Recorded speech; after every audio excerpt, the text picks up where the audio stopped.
বন্ধুরা, আমি আবার একটা রেসিপি নিয়ে হাজির হলাম। আজ আপনাদের করে দেখাবো চিলি পনির।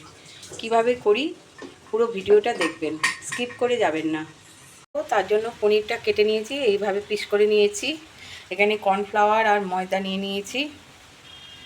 নিলাম পাত্রের মধ্যে কর্নফ্লাওয়ার আর ময়দা ঢেলে দিলাম। একটা ডিম ফেটি দিয়ে দিলাম। ডিমটা দিয়ে ভালো করে মিক্স করে নেব নিতে হবে ডিমের সাথে মিশ্রণটা। সামান্য লবণ দেব,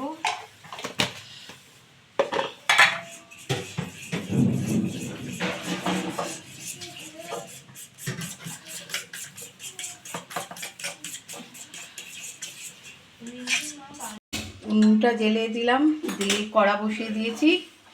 কড়ার জলটা শুকোক। কড়াতে সাদা তেল দিয়ে দেব। গরম হয়ে গেছে। এবার একটা করে পনির নেব, নিয়ে এরকমভাবে গরম তেলে দিয়ে দেব।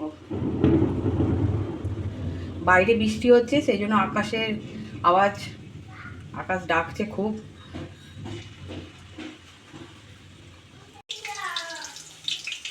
হয়ে গেছে, আর একবার শুলকে দেব।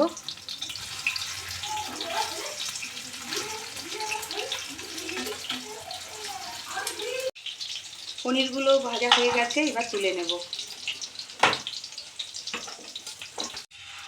আর যেগুলো আছে সেগুলো ছেড়ে দেব। এইভাবে সবগুলো ভেজে তুলে নেব।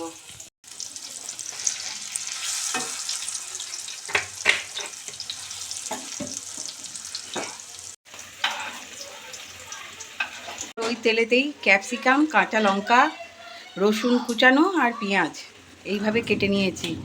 এগুলো সবগুলোই দিয়ে দেব।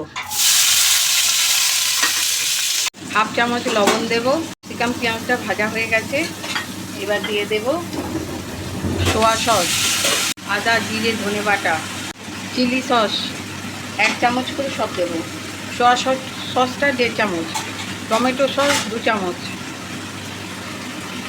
দিয়ে ভালো করে মিশিয়ে নেব, একটু কষে নেব সব মিশ্রণটা।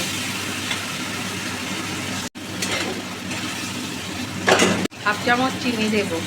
এবার জল ঢেলে দেব, ফুটতে দেব।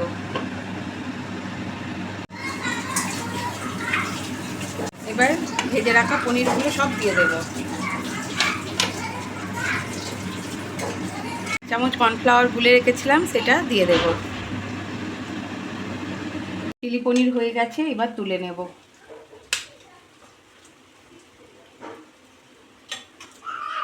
পরিবেশনের জন্য রেডি হয়ে গেছে। এইভাবে বাড়িতে বানিয়ে খাবেন, রুটি, লুচি, পরোটা সবার সাথেই যাবে, ফ্রাইড রাইস। এবং আমার রেসিপিটা যদি ভালো লেগে থাকে একটা লাইক কমেন্টস করে পাশে থাকবেন। নতুন বন্ধুদের বলছি সাবস্ক্রাইব করতে ভুলবেন না।